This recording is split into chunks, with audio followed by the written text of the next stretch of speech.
ไปติดตามหับชมอีกหนึ่งสถานที่ท่องเที่ยวที่สวยงามอยู่ทางเมืองสังทองนครหลวงจันทร์ซึ่งหลายทานเห็นแล้วต้องประทับใจอย่างแน่นอนไปติดตามกันได้กับคอลัมน์วัฒนธรรมและการท่องเที่ยว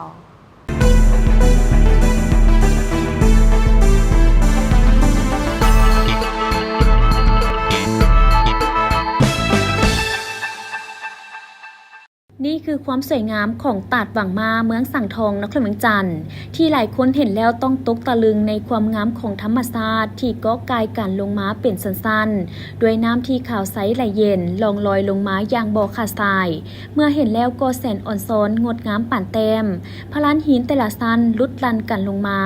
คล้ายคือภาพวาดในหนังสือที่หลายคนเห็นแล้วต้องประทับใจในธรรมชาติที่ปั้นแต่งได้อย่างมหัศจรรย์คงจะผ่านการเวลามาหลายห้อยปี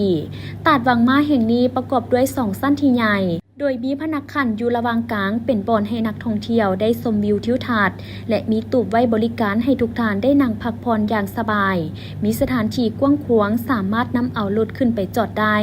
ปัจจุบันตาดแห่งนี้พร้อมเป็นที่นิยมของนักท่องเที่ยวชาวนครหลวงจันทร์ที่พาครอบครัวไปพักผ่อนในวันพักราชการเพื่อชมความงามของธรรมชาติน้ำตกตาดและสถานที่ท่องเที่ยวที่น่าสนใจอีกแห่งหนึ่งของเมืองสังทองที่หลายคนอยากจะไปสัมผัสกับความงามของตาดวังมาที่ยากจะมีบ่อนใดเปรียบปานใดในนครหลวงจันทร์